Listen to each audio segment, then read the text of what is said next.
কালকে আমাদের হয়েছিল ইন্ডিয়ান মার্কেট, ফরেক্স মার্কেট এবং ক্রিপ্টো মার্কেট সম্বন্ধে আমরা জেনেছিলাম। শেয়ার মার্কেটে কত প্রকার মার্কেট আছে বলুন?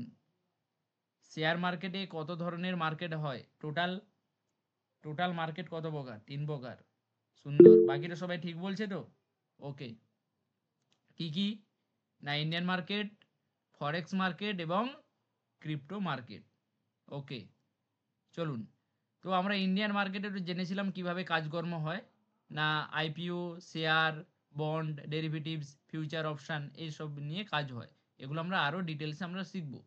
এবার ক্রিপ্টো এবং ফরেক্স, এখানে কিভাবে কাজ হয়? এখানে যে লেনদেনগুলো হয় এগুলো কিন্তু সরাসরি আপনাদের ব্যাঙ্ক অ্যাকাউন্ট থেকে টাকা ট্রান্সফার হয় না। এগুলো কিভাবে, ক্রিপ্টো বা ফরেক্স কি আসলে? ক্রিপ্টো বা ফরেক্স কি আসলে আমরা দেখেছিলাম আগের দিনে নাকি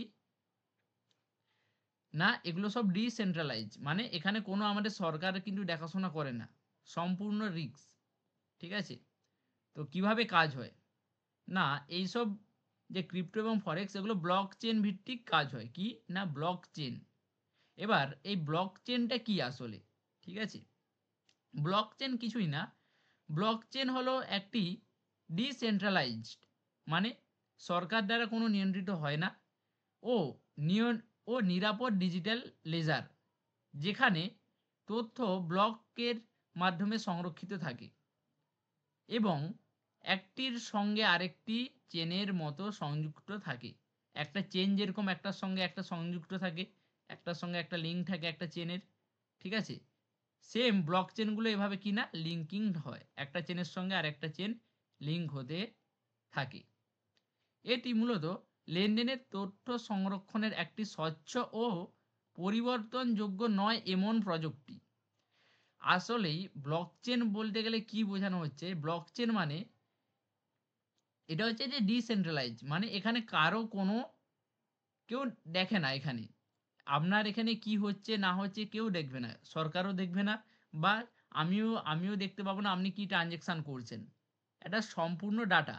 দেখবেন বিভিন্ন মুভিতে আপনারা হয়তো দেখেছেন যে কোনো যদি অসৎ উপায়ে কেউ যদি লেনদেন করে, ঠিক আছে, ধরুন আমি যে লেনদেন টাকা দেব, ঠিক আছে, ধরুন সেটা আমি কাউকে দেখাতে চাচ্ছি না, আমি কাকে কত টাকা দিচ্ছি না কি করছি সেটা আমি কাউকে দেখাতে চাচ্ছি না, কিন্তু আপনারা আমাদের ইন্ডিয়ান মার্কেটে বা ভারতীয়তে যদি আপনারা কাউকে টাকা পাঠান সেটা কে দেখছে? কে দেখছে? আপনারা যদি কাউকে টাকাটা পাঠান কোনো অ্যাকাউন্টে, ওপরে কে দেখতেছে আপনাদেরকে বলুন? কালকে বুঝিয়েছিলাম, বলুন সবাই বলুন, কে দেখতেছে আপনাদের? নজর কে রাখতেছে? আপনারা যদি কাউকে টাকা পাঠান ইন্ডিয়াতে, তাহলে সেগুলো কে নজর রাখতেছে? বলুন সবাই, দেখি কার মনে আছে।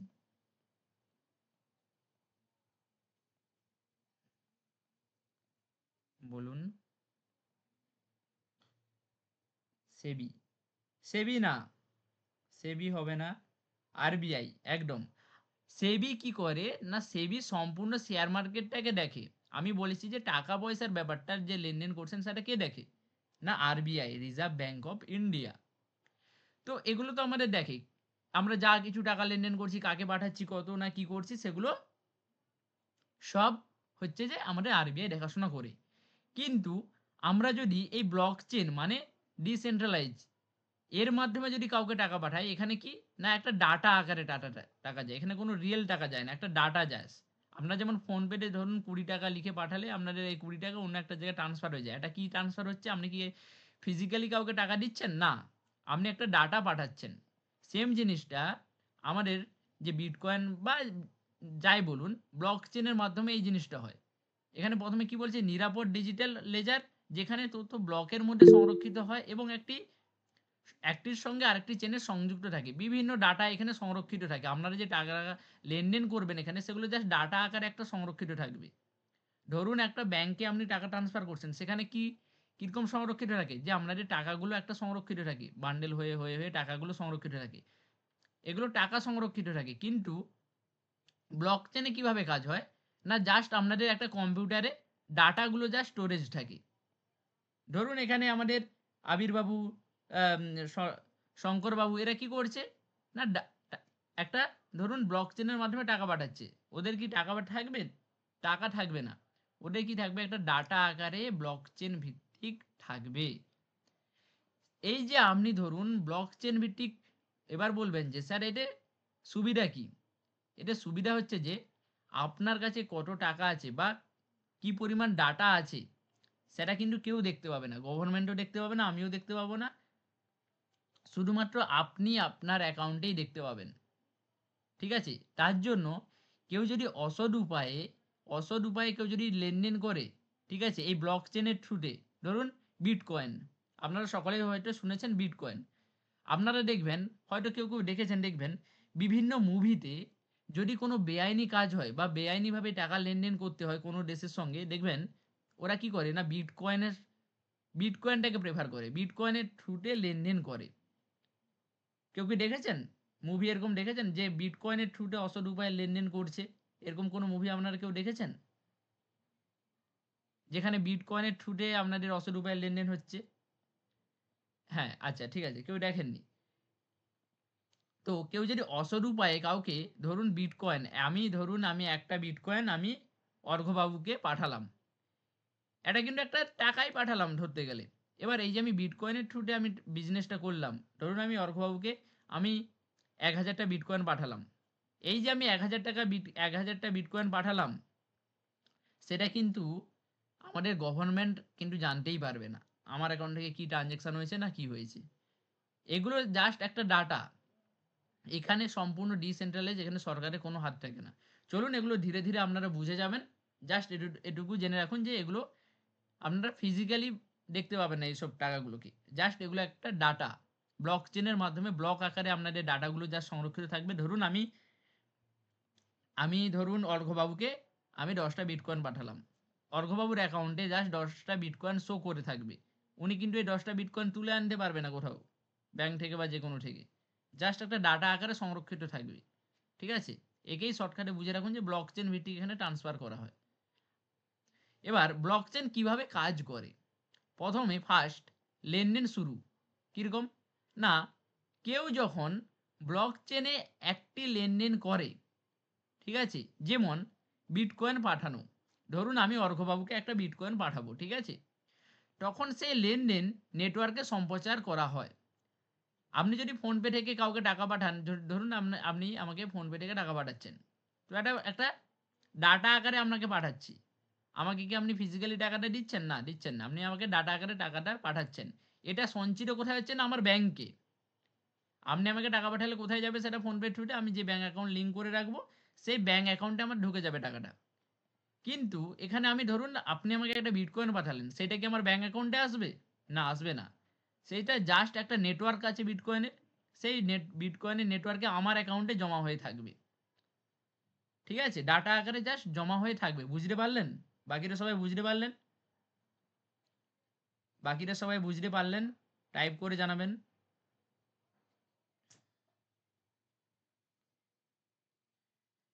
ওকে। দ্বিতীয় নম্বরে কি বলেছে না, আপনি তো প্রথমে লেনদেন শুরু করলেন, বিটকয়েন একটা কাউকে পাঠালেন। এবার আপনাদের যে বিটকয়েনটা পাঠালেন, আমাদের ইন্ডিয়ান মার্কেটে কি হয়? আপনি কাউকে টাকা পাঠালেন, সেটা কে দেখাশোনা করে? না আরবিআই। আপনি কি সত্যিকারকে টাকা পাঠাচ্ছেন, প্রথমে সেটা কে দেখবে? আরবিআই দেখবে। তারপরে আপনার অ্যাকাউন্ট থেকে টাকাটা ডাইরেক্ট ওরা ট্রান্সফার করে দিবে, অন্য যার অ্যাকাউন্টে আপনি পাঠাতে যাচ্ছেন তার অ্যাকাউন্টে পাঠিয়ে দেবে। তো কে যাচাই করছে না? আরবিআই যাচাই করছে আপনার অ্যাকাউন্টে সঠিক পরিমাণে ব্যালেন্স আছে না কি। সেগুলো কে দেখছে না? আরবিআই ওপরে বসে দেখতেছে। আপনি আরবিআই এর থ্রুতে আপনি একজনকে টাকা পাঠাচ্ছেন। ঠিক আছে? সেরকম এখানে লেনদেন যাচাই কি করে? নেটওয়ার্কের বিভিন্ন কম্পিউটার বা নোড থাকে। একটা নেটওয়ার্ক আছে। বিটকয়েন বা এই ব্লকচেনের একটা নেটওয়ার্ক আছে। সেগুলো ধীরে ধীরে আপনারা জানবেন। তো একটা নেটওয়ার্ক, বিভিন্ন কম্পিউটার বা নোড আছে। এই লেনদেন যাচাই করে। এখানে কে যাচাই করছে না? কম্পিউটার যাচাই করছে। এখানে কেউ আপনাদের কিন্তু ফিজিক্যালি কেউ যাচাই করছে না। কেউ দেখাশোনা করছে না কিন্তু। জাস্ট কি করছে না? কম্পিউটার যাচাই করছে। প্রমাণের জন্য ক্রিপ্টোগ্রাফিক একটা অ্যালগরিদম ব্যবহার করা হয়। অ্যালগরিদম মানে কি? ধরুন একটা সাপোজ ধরে রাখুন একটা অ্যালগরিদম, এখানে একটা ছক করা আছে। আপনার নাম দেওয়া আছে, আপনার কি পরিমাণ ডাটা আছে সেটা দেখাচ্ছে। এখান থেকে আপনার মাইনাস হয়ে অন্য একটা অ্যাকাউন্টে ঢুকবে। এইভাবে একটা অ্যালগরিদম বানানো হয় কম্পিউটারের মাধ্যমে। ওকে। নেক্সট কি বলেছে?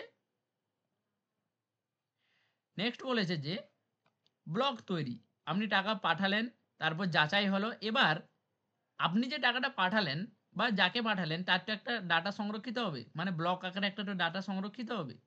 তো সেটা কি বলেছে না, ব্লক তৈরি হতে থাকবে। এবার ব্লক তৈরি কিভাবে হবে না, যাচাই করা লেনদেন হওয়ার পরে প্রথমে যা আপনি পাঠালেন, প্রথমে পাঠালেন, তারপরে যাচাই হচ্ছে, তারপরে কি বলেছে না ব্লক তৈরি হবে আপনার। এবার যাচাই করা লেনদেন একটি ব্লকে সংরক্ষিত হয়। ধরুন আপনি একটা বিটকয়েন পাঠালেন, প্রথমে একটা আপনি বিটকয়েন পাঠালেন, এবার সেটা কি করছে, এখানে কম্পিউটার দ্বারা যাচাই হচ্ছে যে সত্যি আপনার অ্যাকাউন্টে একটা বিটকয়েন আছে কি না। এবার ব্লক তৈরি হবে। এবার যদি বলে হ্যাঁ আছে, এবার আপনি যাকে পাঠাচ্ছেন তার নামে একটা ব্লক তৈরি হয়ে যাবে, একটা বিটকয়েনের নেটওয়ার্কে, একটা বিটকয়েনের নেটওয়ার্কে তার নামে একটা বিটকয়েনের ব্লক তৈরি হয়ে যাবে এরকম। ওকে, এই গেল ব্লক তৈরি। এবার 4 নম্বর কি না, চেন সংযুক্তি। এবার নতুন ব্লক আগের ব্লকের সঙ্গে সংযুক্ত হয়। ধরুন এখানে আগে থেকে তার কিছু বিটকয়েন ছিল ব্লক আকারে, ঠিক আছে, আরও কিছুটার বিটকয়েন ছিল। এই যে নতুন আপনি একটা বিটকয়েন পাঠালেন, তার কিন্তু এই আগের দুটো যদি বিটকয়েন থাকতো দুটো ব্লক আকারে, এই ব্লকের আকারে আপনাদের সংযুক্ত হয়ে যাবে। টোটাল আপনার এখানে 3টে ব্লক হয়ে গেল। তার আগে থেকে দুটো ছিল, আপনি আবার একটা পাঠালেন, টোটাল তার কটা ব্লক হয়ে গেল তার নামে না 3টে।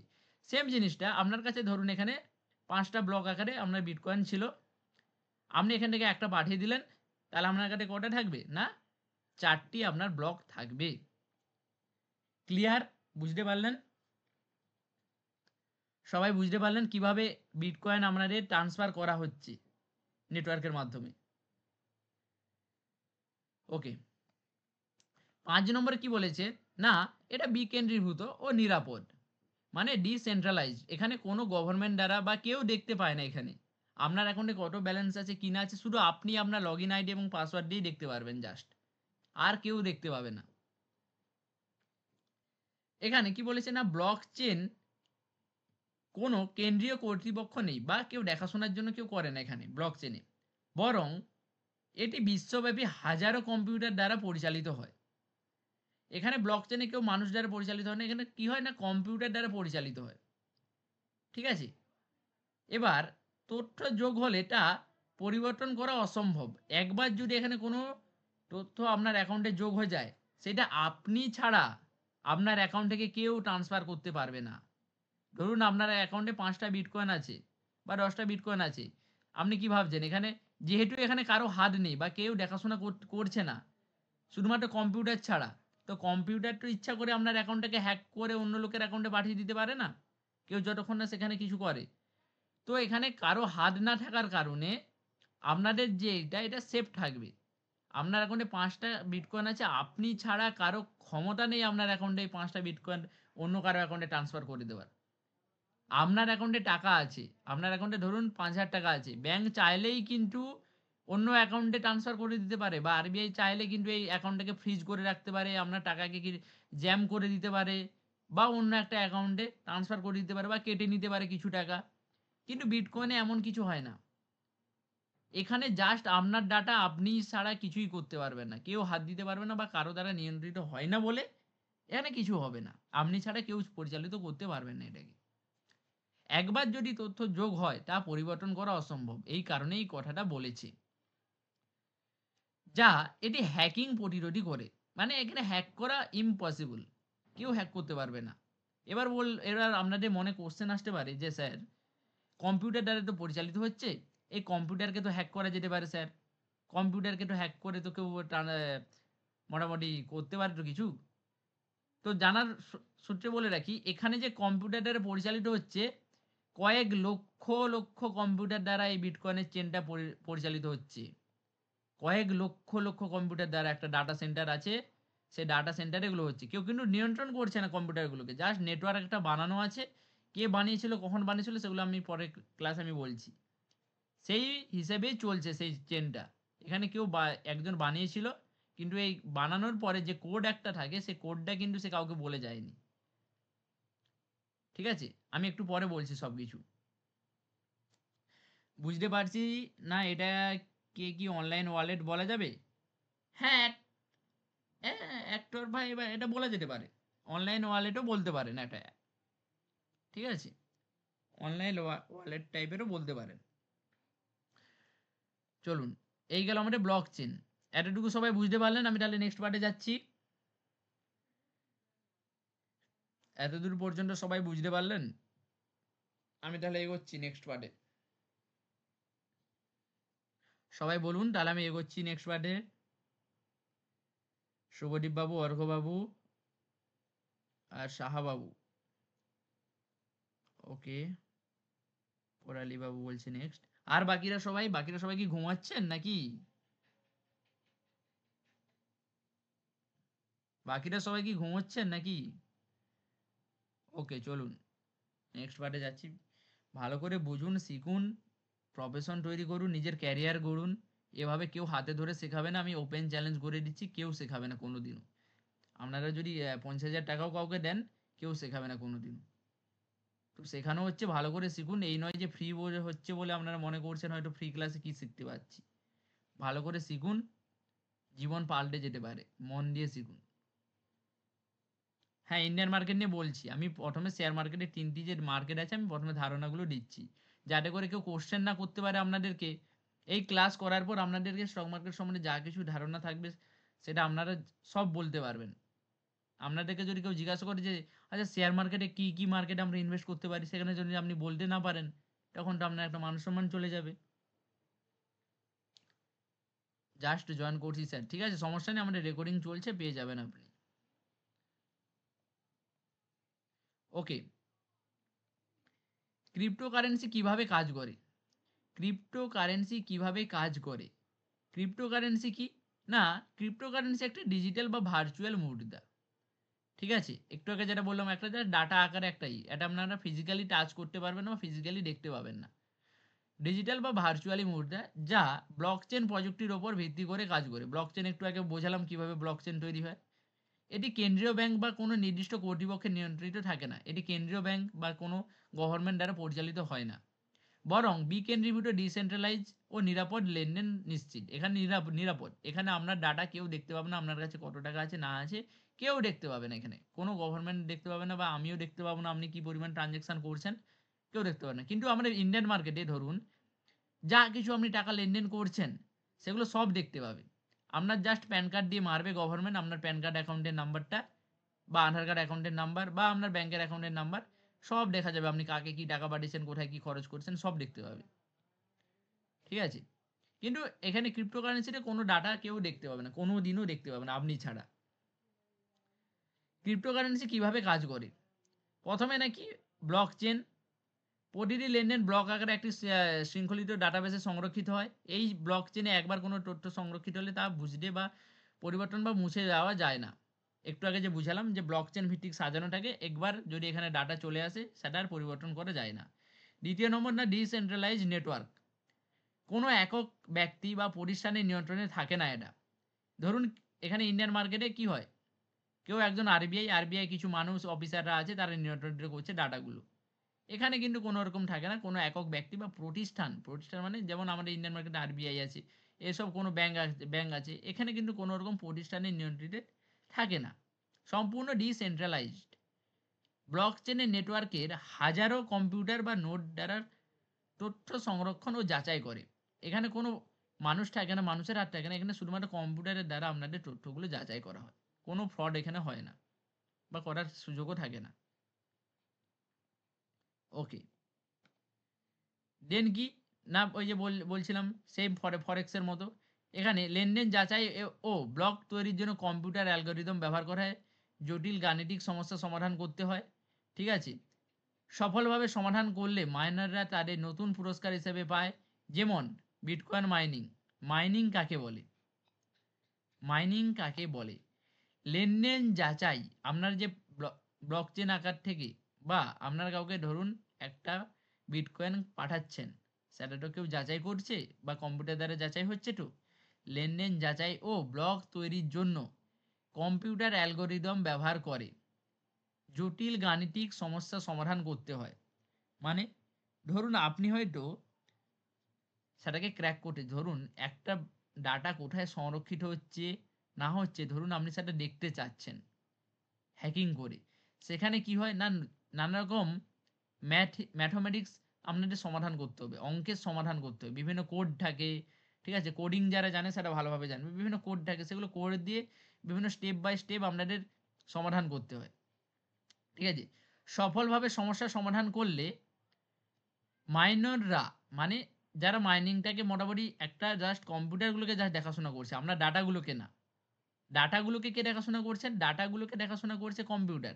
এবার কম্পিউটারগুলোকে জাস্ট পরিচালনা করছে, কিন্তু পরিচালনা করছে বলে এই নয় যে ওরা আপনার ডাটা দেখতে পাচ্ছে। ওরা ডাটা কিন্তু দেখতে পারছে না। জাস্ট কম্পিউটার শুধুমাত্র ডাটাগুলো দেখতে পারছে। ঠিক আছে?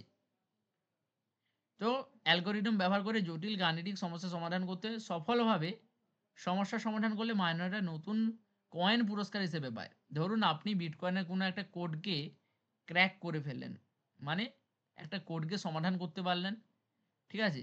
তখন আপনি কি পাবেন? একটা পুরস্কার পাবেন। একটা বিটকয়েন হয়তো পুরস্কার পাচ্ছেন, 10টা বিটকয়েন হয়তো পুরস্কারভাবে পেতে পারেন। একে বলে বিটকয়েন মাইনিং করা। ঠিক আছে? কেউ যদি ম্যাথমেটিক্সে ভালো হয়, কেউ যদি ধরুন কোডিং করতে ভালোবাসে, কোড লিখতে ভালোবাসে, এগুলো ভীষণ, আপনারা যে কম্পিউটার দ্বারাও এটা পারবেন না। বড় বড় কম্পিউটার চাই, প্রায় এখানে বিশাল বিশাল। ওগুলো আপনারা ধীরে ধীরে শিখে যাবেন, মাইনিং টাইনিং যা আছে সব কিছু শিখে যাবেন। আর এটুকু শুধু এখন জেনে রাখুন। 4 নম্বর কি? ওয়ালেট ও পাবলিক প্রাইভেট কি।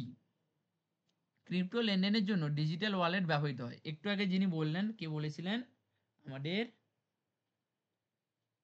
কে বলেছিলেন? আমাদের বলেছিল যে, বুঝতে পারছি, ওকে, অর্ঘ্যবাবু বলেছিলেন ক্রিপ্টো লেনদেনের জন্য ডিজিটাল ওয়ালেট ব্যবহৃত হয়। প্রতিটি ওয়ালেটে দুটি কি থাকে। কি মানে চাবি, ঠিক আছে? কি মানে চাবি থাকে। প্রতিটি ওয়ালেটে দুটো করে চাবি থাকে। কি কি? একটা হচ্ছে যে পাবলিক কি, আর একটা হচ্ছে যে প্রাইভেট কি। পাবলিক কি যা অন্যদের দেওয়া হয়, যেমন ব্যাংকের অ্যাকাউন্ট নম্বর। আর একটা কি? প্রাইভেট কি যা শুধুমাত্র ব্যবহারকারী জানে এবং তা হারালে সম্পদ হারিয়ে যেতে পারে। পাবলিক কি কোনটা? ধরুন আপনার বিটকয়েনের একটা অ্যাকাউন্ট তৈরি হয়, ঠিক আছে? বিটকয়েনে ডাটাবেসে একটা অ্যাকাউন্ট তৈরি হয়, আপনার অ্যাকাউন্ট নম্বর আর পাসওয়ার্ড, ঠিক আছে? এবার আপনার অ্যাকাউন্টে ধরুন কেউ হয়তো পাঠাবে একটা বিটকয়েন, তো আপনি তাকে কি দিবেন? আপনি তাকে আপনার আইডিটা দিবেন, যেটা পাবলিক কি নামে পরিচিত বা পাবলিক চাবি, যা অন্যদের দেওয়া হয়, যেমন ব্যাংকের অ্যাকাউন্ট নম্বর। আপনার এই আইডিটা আপনি অপরজনকে দিলেন যে আমার এই আইডিটা আপনি টাকাটা পাঠাতে পারেন বা বিটকয়েন পাঠাতে পারেন। এইটা হচ্ছে যে পাবলিক কি, যেটা আপনারা পাবলিককে দিবেন, ঠিক আছে? আরেকটা কি হয় না, প্রাইভেট কি, যা শুধুমাত্র ব্যবহারকারী জানে, মানে শুধু আপনার আইডিটাই আপনি জানবেন, তা হারালে সম্পদ হারিয়ে যেতে পারে। এবার আপনি যদি এখানে আপনার আইডি ও পাসওয়ার্ড হারিয়ে ফেলেন, তাহলে কিন্তু আপনার বিটকয়েন যতগুলো থাকুক আপনি আর পাবেন না, ঠিক আছে?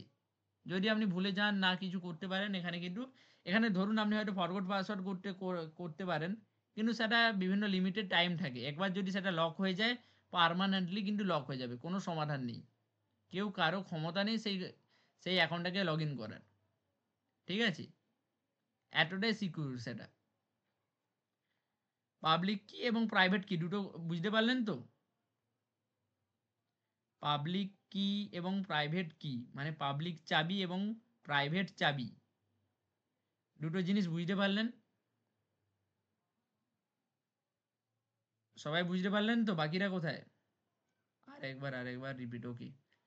আপনার যে বিটকয়েন ওয়ালেটটা হবে, বিটকয়েনের যে ওয়ালেটটা হবে বা যেখানে আপনার ডাটাগুলো থাকবে, আপনার অ্যাকাউন্টটা থাকবে, ধরুন আপনার অ্যাকাউন্ট, ঠিক আছে? এই অ্যাকাউন্টের দুটো জিনিস হবে। এখানে একটা অ্যাকাউন্ট ক্রিয়েট হবে, এখানে না কোনো আপনার ব্যাঙ্ক অ্যাকাউন্ট থাকবে না কিছু থাকবে, এখানে দুটো আপনাদের একটা অ্যাকাউন্ট ক্রিয়েট করতে হবে। একটা অ্যাকাউন্টে কী কী পাবেন? আইডি পাবেন, ঠিক আছে? আইডি পাবেন, আর একটা পাসওয়ার্ড আপনি ক্রিয়েট করতে পারবেন, ঠিক আছে? আইডি বা অ্যাকাউন্ট নম্বর একটা থাকবে, আর একটা পাসওয়ার্ড যেটা লগ ইন করতে পারবেন আপনার যেটা দিয়ে। এবার আপনার আইডি এবং অ্যাকাউন্ট নম্বরটা, এইটা আপনি কি কোথায় দিবেন? ধরুন আমি আপনাকে টাকা পাঠাবো, আমি আপনার কিসে টাকা পাঠাবো? ফোন নাম্বার মেরে টাকা পাঠাবো না, ফোন নাম্বার মারলে ওসব কিছু না। আপনার যে আইডি বা অ্যাকাউন্ট নম্বরটা আছে বিটকয়েনের, সেই অ্যাকাউন্ট নম্বরটা আমাকে দিতে হবে, তাহলে আমি সেই অ্যাকাউন্টে আপনার বিটকয়েন পাঠাতে পারবো। ক্লিয়ার? যেটাকে পাবলিক কি, পাবলিক মানে পাবলিক চাবি, যেটা পাবলিককে আপনি দিতে পারবেন। আরেকটা হচ্ছে যে প্রাইভেট কি, যেইটা বা পাসওয়ার্ড, আইডি এবং পাসওয়ার্ড যেটা শুধু আপনার কাছেই থাকবে। এইটা আপনি লগ ইন করতে পারবেন এবং আপনিই শুধুমাত্র হ্যান্ডেল করতে পারবেন এটাকে, আপনিই দেখতে পারবেন। ক্লিয়ার? এবার ক্লিয়ার হয়েছে? সাহাবাবু, কুন্ডুবাবু, শুভদীপ কুন্ডু, গণজিৎ সাহা, বুঝতে পেরেছেন এবার? ওকে ওকে ওকে, চলুন। বুঝতে না পারলে বলবেন, যতবার বুঝতে পারবেন না ততবার বোঝানো হবে। আপনারা শিখতে এসছেন, কোনো লজ্জা করবেন না বা ভয় পাবেন না, নির্ভয়ে বলতে পারেন। লেনদেন ও নিরাপত্তা। এখানে লেনদেন নিরাপত্তা কি না, প্রতিটি লেনদেনে ক্রিপ্টোগ্রাফিক ভাবে সংরক্ষিত হয়, ক্রিপ্টোগ্রাফিক বা ডাটা আকারে। ক্রিপ্টোগ্রাফিক কিরকম, ধরুন একটা আপনারা সাপোজ ধরুন একটা আপনাদের চার্ট আকারে, ক্রিপ্টোগ্রাফিক বা চার্ট আকারে আপনার নাম, ঠিক আছে, আপনার নাম, আপনার আইডি, আপনার কটা বিটকয়েন অ্যাকাউন্টে ডাটা আছে সেগুলো একটা আপনাদের পরপর একটা ডেট ওয়াইজ একটা সংরক্ষিত হতে থাকে। আপনারা আবার এখানে কিছু পাঠালেন, মাইনাস হতে থাকবে, ঠিক আছে। তো এখানে সেটাই বলা আছে, প্রতিটি লেনদেন ক্রিপ্টোগ্রাফিকভাবে সংরক্ষিত হয়, এটা একটা ডাটা আকারে সংরক্ষিত হয়। এই ডাটা কিন্তু কেউ দেখতে পায় না, ঠিক আছে, শুধুমাত্র কম্পিউটার ছাড়া। তৃতীয় পক্ষের হস্তক্ষেপ ছাড়া লেনদেন সম্ভব হয়, পিয়ার টু পেয়ার ট্রান্সফার। এখানে তৃতীয় পক্ষের মানে কি বলতে চাইছে সেটা ভালো করে বুঝবেন সবাই। আমরা যখন প্রথমে ইন্ডিয়াতে ধরুন, আপনারা হয়তো জানেন না এটা, ঠিক আছে, জেনে রাখুন, ভালো জিনিস জেনে রাখুন। ধরুন আমি শুভদীপ বাবুকে টাকা পাঠাবো, ঠিক আছে, ফোনপেতে। আমি ফোনপেতে শুভদীপ বাবুকে টাকা পাঠাবো, ফোনপের মাধ্যমে শুভদীপ বাবুকে আমি টাকা পাঠাচ্ছি, ঠিক আছে। এবার আমি যে ফোনপেতে থ্রুতে শুভদীপ বাবুকে টাকা পাঠাচ্ছি আমার অ্যাকাউন্ট থেকে, এই টাকাটা কি ডাইরেক্ট শুভদীপ বাবুর অ্যাকাউন্টেই যাচ্ছে? বলুন তো, কার কি মনে হচ্ছে? কিভাবে যাচ্ছে তাহলে বলুন, কিভাবে যাচ্ছে, আপনাদের কি মনে হচ্ছে? ট্রেডিং কেন করবে তাহলে, ব্যাংকে পাবে তো এখানে ট্রেডিং কেন করবে? না, এটা আলাদা ব্যাপার, ফোনপে মধ্যে আরবিআই, না আরবিআই মধ্যে, একদম। এখানে আপনি যে টাকাটা পাঠাচ্ছেন, ঠিক আছে, ধরুন আপনি টাকা পাঠাচ্ছেন এখানে একজনকে আরেকজনকে, আপনি শুধু আপনারা দুজনের মধ্যে সম্পর্ক নেই। ধরুন আমি এখানে সাহাবাবুকে টাকাটা পাঠাচ্ছি, তো আমি এবং সাহাবাবু শুধু দেখছি না, এখানে শুধু আমি আর সাহাবাবু শুধু জড়িত নেই। আমি প্রথমে টাকা পাঠাতে চাচ্ছি শাহবাবুকে, আমি ডাইরেক্ট শাহবাবুকে টাকা পাঠাতে পারি না, আমাদের ওপরে কে বসে আছে না, আরবিআই, ঠিক আছে। আমি প্রথমে আমার অ্যাকাউন্টে রিকোয়েস্ট করলাম যে আমি শাহবাবুকে আমি 100 টাকা পাঠাবো, 100 টাকা আমি ডাইরেক্ট পাঠাতে পারি না, এখানে আমি 100 টাকা পাঠাবো, আরবিআইকে রিকোয়েস্ট করলাম যে স্যার আমি টাকা পাঠাচ্ছি, এটা আপনি দেখতে পাচ্ছেন না কিন্তু ভিতরে ভিতরে চলছে। টাকাটা প্রথমে আরবিআই দেখছে, আচ্ছা বাবু তুমি 100 টাকা পাঠাবে, ঠিক আছে, তোমার অ্যাকাউন্টে 100 টাকা আছে, ঠিক আছে, তুমি পাঠাতে পারো, তুমি কাকে পাঠাচ্ছ, আচ্ছা তুমি শাহবাবুকে পাঠাচ্ছ, ঠিক আছে পাঠিয়ে দিন। আরবিআই কনফার্মেশন করলে তবেই টাকাটা যায়, না হলে যায় না। আমি শাহবাবুকে পাঠাচ্ছি না, আরবিআই এর থ্রুতে টাকাটা শাহবাবুর কাছে এসেছে, আমি আরবিআই এর কাছে পারমিশন নিচ্ছি বা আরবিআই এর থ্রুতে আরবিআই এবার শাহবাবুর অ্যাকাউন্টে টাকাটা ট্রান্সফার করছে। এখানে আরবিআই কে না তৃতীয় ব্যক্তি, আমি প্রথম ব্যক্তি, শাহবাবু দ্বিতীয় ব্যক্তি, টাকার লেনদেন হচ্ছে প্রথম ব্যক্তি এবং দ্বিতীয় ব্যক্তি, এখানে কিন্তু তৃতীয় ব্যক্তির হস্তক্ষেপ পড়ে যাচ্ছে। আরবিআই পারমিশন না দিলে, আরবিআই যদি দেখছে যে আমার অ্যাকাউন্টে টাকা কম আছে, ঠিক আছে, তখন কিন্তু আমাকে টাকা পাঠাতে দেয় না। ধরুন আমার অ্যাকাউন্টে 50 টাকা আছে, আমি 100 টাকা পাঠাতে চাচ্ছি, সেটা কিন্তু হবে না। আরবিআই বলছে তোর অ্যাকাউন্টে এত টাকা নেই, তুই কি করে টাকা পাঠাবি, ঠিক আছে। তো সেম জিনিসটা এখানে, আরবিআই হচ্ছে তৃতীয় হস্তক্ষেপ। কিন্তু লেনদেনের জন্য ওই যে প্রাইভেট কি এবং পাবলিক কি, এখানে শুধুমাত্র আপনি এবং যাকে টাকা পাঠাচ্ছেন সে জড়িত থাকবে, এখানে তৃতীয় ব্যক্তি কেউ দেখাশোনা করছে না, ঠিক আছে। পিয়ার টু পিয়ার ট্রান্সফার একে বলা হয়। পিয়ার টু পিয়ার মানে আপনি প্রথম ব্যক্তি টু দ্বিতীয় ব্যক্তি, জাস্ট এখানে তৃতীয় ব্যক্তি কেউ দেখাশোনা করছে না। হ্যাঁ, কম্পিউটারের মাধ্যমে ডাটাবেস থেকে হচ্ছে, এখানে তো কেউ ব্যক্তি নেই, জাস্ট আপনি এবং আপনার যে জায়গায় টাকা পাঠাচ্ছেন তাকে পাঠাচ্ছেন, এখানে কোনো তৃতীয় ব্যক্তির হস্তক্ষেপ পড়ে না, তৃতীয় পক্ষের হস্তক্ষেপ ছাড়া লেনদেন সম্ভব হয়। বুঝতে পারলেন সবাই? এগুলো জানা ছিল? কি ইন্টারেস্টিং লাগছে ক্লাস? বলুন। এবার আপনাদের বলে ওকে, ওকে, থ্যাংক ইউ। ক্রিপ্টোকারেন্সির কিছু উদাহরণ আছে, ঠিক আছে? ক্রিপ্টোকারেন্সি কি কি? যেমন ধরুন বিটকয়েন, বিটিসি যাকে বলে চিনি আমরা, বিটকয়েন প্রথম ও সবচেয়ে জনপ্রিয় ক্রিপ্টোকারেন্সি, ঠিক আছে? তারপরে আছে আপনাদের বিটকয়েন, ইথেরিয়াম, এগুলো সব দেখানো হবে কিছুদিন পরে। এখন আমি দেখাচ্ছি না, পরে দেখাবো আমি। বিটকয়েন প্রথম ও সবচেয়ে জনপ্রিয় ক্রিপ্টোকারেন্সি। তারপরে আছে ইথেরিয়াম, ঠিক আছে? স্মার্ট কন্ট্রাক্ট ও ব্লকচেন অ্যাপ্লিকেশনের জন্য ব্যবহৃত হয়। ইথেরিয়াম আছে, বিএনবি আছে, সোলানো আছে, এডিএ আছে, এক্সআরপি আছে, বিভিন্ন ব্লকচেন প্রকল্পে এসব একটা একটা ক্রিপ্টোকারেন্সি এগুলো, ঠিক আছে? ওকে, দেন কি বলেছে? ক্রিপ্টোকারেন্সির মালিক কে? একটু আগে যে বলছিলাম যে আসলে ক্রিপ্টোকারেন্সি তাহলে বানিয়েছেটা কি? এই ডাটাটা কেউ একটা বানিয়েছিল এক সময়, তাহলে এটা কে বানিয়েছে? ঠিক আছে? তো ক্রিপ্টোকারেন্সির নির্দিষ্ট কোনো মালিক নেই, কারণ এটি ডিসেন্ট্রালাইজ মানে বিকেন্দ্রীভূত, প্রযুক্তির ওপর ভিত্তি করে তৈরি। তবে কিছু গুরুত্বপূর্ণ বিষয় আছে যেগুলো আপনারা কেউ হয়তো জানেন না বা কেউ জানেন না অল্প কিছু। বিটকয়েনের সৃষ্টিকর্তা কে? কে প্রথম করেছিল এটা সৃষ্টিকর্তা?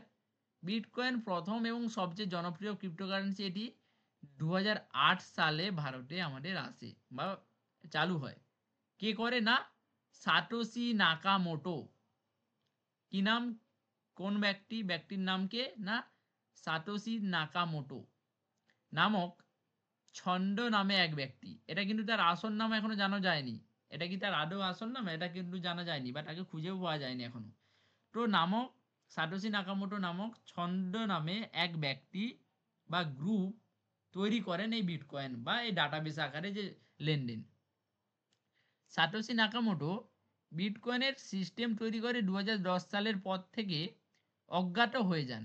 মানে সে তৈরি করেছিল 2008 সালে, কিন্তু 2010 সালের পর থেকে তাকে আর খুঁজে পাওয়া যায় না বা কে সেই আসল ব্যক্তি তার কোনো পরিচয়ও পাওয়া যায়নি। কি হয়েছে? আর একটা ডার্ক সাইড আছে। অনেকে বলে যে তাকে মেরে ফেলা হয়েছে।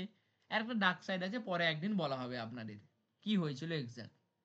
অনেক বড় একটা ডার্ক সাইড আছে। তো 2010 সালের পর থেকে অজ্ঞাত হয়ে যায় বা খুঁজে পাওয়া তাকে যায়নি। তৈরি করার পরে সে লিস্টিং করার পরে সে উধাও হয়ে যায়, ঠিক আছে? এবং তার আসল পরিচয় আজও জানা যায়নি, ঠিক আছে? ওকে, তারপরে স্যার সব থেকে বড় ট্রেডার আমি জানি। ওকে, ওকে, ভালো কথা। ব্লকচেন নেটওয়ার্ক ও কমিউনিটি নিয়ন্ত্রণ। সাটোশি নাকামোটো কিন্তু দুজন আছে, ঠিক আছে? আপনি যার কথা হয়তো বলছেন সে কিন্তু না। আমি দেখেছি সে ট্রেডিং করে, সে হয়তো না। তো চলুন, ব্লকচেন নেটওয়ার্ক ও কমিউনিটি নিয়ন্ত্রণ। ক্রিপ্টোকারেন্সি কোনো কেন্দ্রীয় নিয়ন্ত্রণ নেই, যেমন ব্যাংক বা সরকার দ্বারা কোনো নিয়ন্ত্রিত হয় না। এটি কম্পিউটার নেটওয়ার্ক বা নোডস দ্বারা নিয়ন্ত্রিত হয় ও ব্যবহারকারীদের মাধ্যমে পরিচালিত হয়। যারা ব্যবহার করছে তাদের মাধ্যমে পরিচালিত হয়। একটা ডাটা সে জাস্ট সিস্টেমে আপলোড করে দিয়েছে নেট দুনিয়াতে। নেটের যা একবার আপলোড হয়েছে সেটা কিন্তু আর কিছু হয় না। তো সেখানে একবার সে অ্যাকাউন্টটা ক্রিয়েট করে দিয়েছে একটা ডাটাবেস। সে ডাটাবেসের মাধ্যমে ডাটা জমা হচ্ছে, আবার সেখান থেকে বেরিয়ে যাচ্ছে। তো প্রতিটি লেনদেন এবং আপডেট নেটওয়ার্কের সদস্যের দ্বারা যাচাই করা হয়। নেটওয়ার্কে যারা কম্পিউটার সদস্য বলতে, এখানে নেটওয়ার্কের সদস্য বলতে নেটওয়ার্কে যে কম্পিউটারগুলো বসানো আছে সেগুলোর দ্বারাই যাচাই করা হয়। এবার সেই কম্পিউটারকে অপারেট করছে কিছু টিম, ঠিক আছে? কিছু টিম অপারেট করছে, কিন্তু সেখানে কোনো ডাটা দেখতে পায় না। কারণ সাটোশি নাকামোটো সে যে বানিয়েছিল সেই অ্যাকাউন্টটা, সেখানে কোনো আইডি পাসওয়ার্ড কেউ জানে না সেগুলো। তো সে জাস্ট একটা সিস্টেমে আপলোড করে উঠাও। তো সেখানে কেউ সেটা ওপেন করতেও পারে না। ওকে, বলুন সবাই বুঝতে পারলেন তো? কোথাও কোশ্চেন আছে? তাহলে ওকে, সুতরাং এর মালিক কে তাহলে? ঠিক আছে, শেষে করবেন কোশ্চেন থাকলে। এক সেকেন্ড একটু বুঝে নিন, আর একটু আছে আমাদের, ঠিক আছে? ক্রিপ্টোকারেন্সির মালিক কেউ নয়। ক্রিপ্টোকারেন্সির মালিক কে? তো এক কথায় বলতে পারেন এখন আপনারা ক্রিপ্টোকারেন্সির এখন কোনো বর্তমান মালিক নেই। এবার এবং সবাই মালিক কেউ নয় কিন্তু সবাই, কথাটা একটু আলাদা রকম না? শুনতে একটু হাসি পাচ্ছে। ক্রিপ্টোকারেন্সির কেউ মালিক নয়, কিন্তু আমরা সবাই মালিক। কেমন? অর্থাৎ যার কাছে সেই নির্দিষ্ট কয়েনের প্রাইভেট কি আছে, মানে ধরুন আপনার কাছে বিটকয়েন আছে, আপনিই তার মালিক। আপনার অ্যাকাউন্ট ক্রিয়েট করা আছে, আপনার কাছে বিটকয়েন আছে, আপনি আপনার বিটকয়েনের মালিক। আপনার অ্যাকাউন্টে কে কি হচ্ছে কিছু জানতে পারবে না। আপনার অ্যাকাউন্টে আপনার বিটকয়েনের মালিক আপনি নিজেই। ঠিক আছে? সেই ব্যক্তি সেই কয়েনের মালিক, যার কাছে আপনার প্রাইভেট কি, মানে যার কাছে অ্যাকাউন্ট ক্রিয়েট করা আছে। ধরুন আপনিও অ্যাকাউন্ট ক্রিয়েট করতে পারবেন, আপনিও বিটকয়েনের মাধ্যমে আপনাদের যা কিছু আছে ট্রান্সফার করতে পারবেন, কিন্তু হাই রিস্ক। ঠিক আছে? না জেনে কাজ করলে পা দিলে সব টাকা আপনার ডুবে যেতে পারে। ঠিক আছে? High risk. তো সেই ব্যক্তি সেই কয়েনের মালিক, কিন্তু পুরো নেটওয়ার্কের মালিক কেউ নয়। পুরো যে নেটওয়ার্কের মালিক, ধরুন হাজার হাজার ডাটা তো আছে, কোটি কোটি বিটকয়েন আছে, সেই বিটকয়েনকে কেউ হয়তো অ্যাকাউন্টে পরিচালিত করছে না, এমন কেউ নেই। কোনো সেগুলো পরিচালিত হয় না। এর মালিক কেউ নয়। জাস্ট আপনার বিটকয়েনের মালিক আপনি। পুরো পুরো যে পৃথিবীতে যা বিটকয়েন আছে তার কিন্তু মালিক কেউ নেই, কেউ দেখাশোনা করে না, জাস্ট কম্পিউটার ছাড়া কেউ দেখাশোনা করে না। অন্য ক্রিপ্টোকারেন্সির মালিকানা, ইথিরিয়াম তৈরি করেছেন ভিটালিক বুটেরিন। ঠিক আছে? এবং এটি আজও ডেভেলপার দ্বারা পরিচালিত হয়। এই যে তার প্রথম হয়েছিল বিটকয়েন, বিটকয়েনের পরে নানা রকম এবার ক্রিপ্টোকারেন্সি আসছে বাজারে, যেগুলো ডেভেলপার দ্বারা পরিচালিত হচ্ছে বা পাবলিকরা আমাদের সিস্টেম দ্বারা বানাচ্ছে, কিন্তু বিটকয়েনের কেউ মালিক নেই। ইথেরিয়াম তৈরি করেছে কে না, ভিটালিক বুটেরিন, এবং এটি আজও ডেভেলপার দ্বারা পরিচালিত হয়। এবং অন্য ক্রিপ্টো যেমন বাইন্যান্স কয়েন, সোলানা, কার্ডানো নির্দিষ্ট কোম্পানি বা ফাউন্ডেশন তৈরি করে। এগুলো নির্দিষ্ট কোম্পানি এবার বা বিভিন্ন কোম্পানি বা ফাউন্ডেশন তৈরি করতে লেগেছে ধীরে ধীরে বিটকয়েনকে রেখে। একমাত্র শুধুমাত্র বিটকয়েনের কিন্তু কোনো মালিক নেই। ঠিক আছে? ওই সাটোশি নাকামোটো তৈরি করার পর থেকেই উধাও হয়ে গিয়েছে, একে আর খুঁজে পাওয়া যায় না, বাট সে কি করেছে কিভাবে করেছে সেটা কেউ জানে না। কিন্তু তারপর থেকে একটা নানা রকম কয়েন মার্কেটে বানাচ্ছে ডেভেলপাররা, জাস্ট তৈরি করছে, কিন্তু বিটকয়েনের মতো কেউ পারে না এখনো। তবে এগুলো ব্লক চেন নেটওয়ার্ক দ্বারা পরিচালিত হয়। এগুলো ব্লক চেনে আপলোড করে দেয়, কিন্তু এগুলো পরিচালিত করে কেউ না কেউ, দেখাশোনা করছে ডেভেলপাররা। ওকে, এরপরে কি আছে আমাদের, এই গেল। এবার সর্বশেষ একটা হচ্ছে যে আমাদের শেয়ার মার্কেট কত প্রকার আমরা তো দেখেছি, 3 প্রকার। ঠিক আছে? এবার স্টক মার্কেট বা শেয়ার বাজার থেকে কি সত্যি ইনকাম করা যায়? শেয়ার বাজারটা সম্বন্ধে আমরা জানলাম, মোটামুটি ধারণা এলো শেয়ার বাজার কি, মার্কেট কত প্রকার, কিভাবে কাজ করা হয়, কিসে কাজ করতে পারি। ঠিক আছে? এবার কোশ্চেন আসছে যে তাহলে স্টক মার্কেট বা শেয়ার বাজার থেকে কি সত্যি আমরা ইনকাম করতে পারি? হ্যাঁ, আমরা ইনকাম করতে পারি, যদি যদি শর্ত আছে, যদি স্টক মার্কেট থেকে সত্যি ইনকাম করা সম্ভব, তবে নির্ভর করে আপনার জ্ঞান। আপনাকে প্রথমে শিখতে হবে। ঠিক আছে? না জেনে পা দিলে, অনেক লোক বিটকয়েন ফরেক্স ফরেক্স করে চিল্লাচ্ছিল, কিন্তু এগুলো হয়তো তারা কেউ জানে না। এই যে এভাবে সেখানে কাজ হচ্ছে, এগুলো হয়তো কেউ জানে না। ঠিক আছে? কেউ জানতেন? বলুন। হয়তো কেউ জানতেন না এভাবে যে কাজ হয়। জ্ঞান, তো তার জন্য আপনার কি হবে, স্টক মার্কেটে টিকে থাকতে গেলে আপনাদের কি করতে হবে না, সঠিক পরিমাণে জ্ঞান অর্জন করতে হবে, আগে শিখতে হবে ভালো করে, প্র্যাকটিক্যাল নলেজ নিতে হবে। তারপরে অভিজ্ঞতা, আপনারা আজকে স্টক মার্কেটে এলেন কাল থেকে প্রফিট করতে লেগে যাবেন এমন কথা নয়, আগে শিখবেন, তারপর অভিজ্ঞতা অর্জন করবেন, ধীরে ধীরে মার্কেটে পা রাখবেন। তারপরে বিভিন্ন কৌশল আছে, ধৈর্য আছে। ঠিক আছে? বিভিন্ন টেকটিক আছে, তারপর ধৈর্য থাকতে হবে আপনার স্টক মার্কেটে। এই যারা যারা করছে, আমি একটা শিখাচ্ছি, এপাশে কেউ বলছে স্যার ফরেক্সে এই করছি হ্যান করছি, এই স্যার ক্রিপ্টোতে এই কয়েন সেই কয়েন, আমি শেখাচ্ছি, তারা করছে আরেক। এরা কি করছে না, এদের কোনো ধৈর্যই নেই আসলে। তো ধৈর্য না থাকলে স্টক মার্কেটে কিন্তু স্যার কাজ করতে পারবেন না আপনারা। ঠিক আছে? কি কি না, আমাদের এই 4টা জিনিস মাস্ট। যারা মেনটেন করতে পারবেন তারা স্টক মার্কেটে রাজার মতো রাজ করতে পারবেন। ঠিক আছে? আমি কথা দিলাম আপনারা রাজার মতো রাজ করতে পারবেন স্টক মার্কেটে। কি কি না, জ্ঞান, অভিজ্ঞতা, কৌশল ও ধৈর্যের উপর। আপনাদের এই 4টা জিনিস থাকতে হবে, জ্ঞান, সঠিক নলেজ, সঠিক শিক্ষা, অভিজ্ঞতা। আপনারা আজকে এলেন কালকে প্রফিট করবেন এমন না, মার্কেটে আপনারা শিখুন, শিখতে শিখতে কাজ করুন, ধীরে ধীরে হয়ে যাবে, অভিজ্ঞতা অর্জন হয়ে যাবে। শেখানোর জন্য আমরা আছি, আমাদের সাপোর্ট টিম আছে, যে কোনো সময় যে কোনো সমস্যার সমাধান আমরা করে দিতে পারি। 24 ঘন্টা আমাদের সাপোর্ট টিম ওপেন আছে, যে কোনো সময় আপনারা কল করবেন, যা কিছু জিজ্ঞাসা করতে পারেন। ঠিক আছে? বিভিন্ন কৌশল আছে, মানে স্কিল আছে বিভিন্ন, সেগুলো শেখানো হবে সব কিছু ধীরে ধীরে, জাস্ট অপেক্ষা করুন, সব শেখানো হবে। অ্যাডভান্স কৌশল, নামি দামি যে বিভিন্ন ক্রাইটেরিয়া হয়, কিভাবে কাজ করবেন না করবেন, ঠিক আছে, সব কিছু শেখানো হবে। ধৈর্যের ওপর এখানে আপনাদের করতে হবে, ধৈর্য থাকতে হবে। কোনো কিছু কাজ করতে গেলে আপনাদের ধৈর্য থাকতে হবে। যে বেশি ধৈর্যের ওপর ধরে রাখতে পারবে না, তার জন্য স্টক মার্কেট নেই। ঠিক আছে? অনেকে এখানে সফল হয়, আবার অনেকে লোকসানও করে। কেন করে? না, এই 4টার মধ্যে যদি কোনো একটা না থাকে, স্টক মার্কেটের এই 4টা জিনিসের মধ্যে জ্ঞান, অভিজ্ঞতা, কৌশল, ধৈর্য, এই 4টা জিনিসের মধ্যে যদি একটিও মিসিং হয়, সে কিন্তু লোকসান করবে। আমি বলে দিলাম, স্পষ্ট কথা আমি বলে দিলাম। যেগুলো আমি শেখাবো, যেগুলো আমি বলছি, যদি আপনারা না মানেন কিন্তু আপনারা লস করবেন। কেউ শেখাবে না কোনোদিনও আপনাদের এভাবে হাতে ধরে কিভাবে করবেন না করবেন, কেউ শেখাবে না। শেখাচ্ছি, শিখুন ভালো করে, তারপরে বলবেন। সফল হতে হলে সঠিক পরিকল্পনা, ভালো রিসার্চ এবং ডিসিপ্লিন থাকা জরুরি। সফলের পরিকল্পনা, কিভাবে পরিকল্পনা প্ল্যান করবেন, স্টক মার্কেট পারবেন, সেগুলো আমরা সব আপনাদের ধারণা দিব ধীরে ধীরে। কি করবেন না করবেন, সম্পূর্ণ গাইডলাইন আমরা সেগুলো ভালো রিসার্চ করা শেখাবো আপনাদেরকে। কিভাবে রিসার্চ করবেন স্টক মার্কেটে, কিভাবে ভাববেন, সেগুলো শেখানো হবে। ডিসিপ্লিন কিভাবে মেনটেন করবেন, কত টাকা আপনারা ডেলি ইনকাম করবেন। কেউ হয়তো 500 টাকা করবে, কেউ 1 লাখ টাকা করছে, কেউ 1 কোটি টাকা করছেন, কেউ বিলিয়ন ট্রিলিয়নে টাকা কামাচ্ছে স্টক মার্কেট থেকে। ঠিক আছে?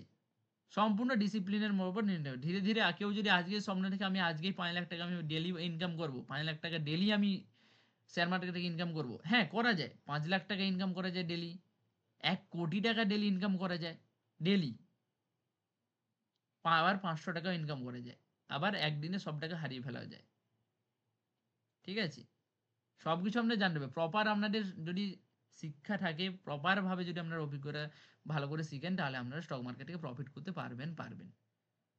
কোনো কাজ বা পৃথিবীতে যা কিছু হচ্ছে, ঠিক আছে, শেয়ার মার্কেটের নিচে আর কিছু নেই। ঠিক আছে? শেয়ার মার্কেট হচ্ছে একটা সমুদ্র, একটা টাকার সমুদ্র পুরো। ঠিক আছে? সমুদ্র দেখেছেন তো সবাই? একটা টাকার সমুদ্র। সেখান থেকে জাস্ট আপনারা যদি একটা সমুদ্র থেকে 1 চামচ যদি আপনারা জল তুলে নেন, সমুদ্রে কিন্তু কোনো কম পড়বে না। সারা দেশে যত টাকা আছে, যা লেনদেন হচ্ছে, যা বড় বড় কোম্পানি বা ব্যাংকের সব টাকা কোথায় আছে না শেয়ার মার্কেটে। সঠিক নলেজের দ্বারা, সঠিক নলেজ যদি থাকে, সঠিক শিক্ষা থাকে, সঠিক এডুকেশন দেওয়া হয়, সঠিকভাবে আপনারা যদি মেন্টরের সাথে যোগাযোগ করে বা মেন্টরের দ্বারা শিক্ষিত হয়ে তারপরে যদি মার্কেটে নামেন, তাহলে আপনারা যদি এক বিন্দু বিন্দু করে জল তুলতে থাকেন, আপনারা হিউজ পরিমাণে প্রফিট করবেন। আপনারা যদি শেয়ার মার্কেটে পার ডে যদি 1 কোটি টাকাও আপনারা ইনকাম করেন পার ডে, আমি সাপোজ একটা ধরলাম, 1 কোটি টাকা যদি কেউ পার ডে ইনকাম করেন, সেটা কিন্তু এক বিন্দু জল হচ্ছে, 1 চামচও হচ্ছে না, এক বিন্দু, জাস্ট একটা শেয়ার, গোটা সমুদ্র থেকে জাস্ট এক ফোঁটা আপনারা তুলছেন, এত পরিমাণে টাকা আছে। ঠিক আছে? এবার যদি আপনারা এবার ধরুন সমুদ্র থেকে আপনি জল তুলতে গিয়েছেন, ঠিক আছে, সমুদ্র থেকে আপনি একটা সমুদ্রে জল তুলতে গিয়েছেন, আপনার কিন্তু সমুদ্রে জল তোলার নিয়মটা হচ্ছে পাড় থেকে বা বিচের কিনারা থেকে। এবার আপনি যদি মাস্টারি করে সমুদ্রে জল তুলতে লেগে যান, সমুদ্রের গভীরে যেয়ে বা মাঝখানে যেয়ে, আপনি আর ফিরে আসতে পারবেন? আপনি কি আর ফিরে আসতে পারবেন বলুন? আপনি যদি সাইড থেকে জল তোলা বাদ দিয়ে, ঠিক আছে, আপনি যদি বুড়ামি দেখে সাঁতার কেটে কেটে মাঝে গিয়ে চলে যান, ঠিক আছে, মাঝে গিয়ে যদি জল তুলতে যান, আপনি আর বেঁচে ফিরে আসতে পারবেন? পারবেন না। সেম আমরা শেয়ার মার্কেটে কি ভুল করি, না, আমরা মার্কেটের একদম মধ্যে প্রবেশ করে যাই। প্রথম ক্লাস থেকে আমি দেখেছি অনেক লোক অনেক কথা বলছে, অনেক স্টুডেন্ট আমরা দেখেছি প্রচুর অ্যাডভান্স হয়ে গেছে, ক্রিপ্টো, ফরেক্স, ঠিক আছে, কত কিছু ইনভেস্ট করছে না করছে। ওরা কি করছে না, সমুদ্রের মাঝখানে যে ঝাঁপ মারার চেষ্টা করছে। ঠিক আছে? সমুদ্রের মাঝখানের যে ঝাঁপ মারার চেষ্টা যে করবে, সে কিন্তু আর জীবনে এই পাড়ে আর ফিরে আসতে পারবে না। কথাটা শুনতে খারাপ লাগলেও এটাই বাস্তব। কি খারাপ লাগছে আপনাদের শুনতে বলুন? খারাপ লাগছে আপনাদের? খারাপ লাগলেও কিছু করার নেই স্যার, এটাই বাস্তব। প্রপার না শিখে যদি না নামেন তাহলে আপনারা কিছু করতে পারবেন না। এখানে হিউজ করবেন, আপনারা যেটা জব থেকে টাকা না ইনকাম করতে পারবেন সেটা বাড়িতে বসে আপনারা সেটা ইনকাম করতে পারবেন। ঠিক আছে? কেউ চামচ দিয়ে জল তুলবে, কেউ বোতলে জল ভরবে, কেউ ঘটিয়ে জল ভরবে বা কেউ বালতিতে জল ভরবে। জল ভর্তি করার নিয়ম অনেক রকম অবলম্বন করবেন। সেম জিনিসটা শেয়ার মার্কেটে কেউ চামচ দিয়ে টাকা তুলবেন, কেউ বালতি দিয়ে ভরে টাকা তুলবেন, কেউ কলসি ভরে টাকা তুলবেন। ঠিক আছে? কেউ ডাবু ভরে, কেউ মগ ভরে টাকা তুলতে পারবেন আপনারা। বুঝতে পারলেন? সব কিছু আপনাদের দেখা হবে, জ্ঞান, অভিজ্ঞতা, কৌশল এবং ধৈর্য। এগুলো সব শেখানো হবে স্টেপ বাই স্টেপ আপনাদেরকে। আগে তো স্টক মার্কেট, ইকুইটি শিখি, সব কিছু শেখানো হবে, সব কিছু ধীরে ধীরে। জাস্ট অপেক্ষা করুন। ঠিক আছে? এই হলো আপনাদের স্টক মার্কেটের মোটামুটি ধারণা পেয়ে গেলেন প্রথম থেকে শেষ পর্যন্ত। এবার আপনাদের শুরু হবে কাল থেকে স্টক মার্কেটে প্রবেশ করবেন কিভাবে। ঠিক আছে? স্টেপ বাই স্টেপ আপনাদের প্রবেশ করা শেখানো হবে। Equity, option, future, stock, IPO সব কিছু আপনাদের টেকনিক্যাল, ঠিক আছে, ফান্ডামেন্টাল কিভাবে কি চেক করবেন সব কিছু আপনাদের শেখানো হবে। ক্লিয়ার? ওকে, চলুন এবার আমি আপনাদের কোশ্চেনের পালা। সবাই হ্যান্ড রাইজ করবেন, কেউ অযথা কথা বলবেন না, হ্যান্ড রাইজ করে রাখবেন। আমি সববার কোশ্চেন আমি নেব। ঠিক আছে? আমি রেকর্ডিংটা অফ করে দিচ্ছি।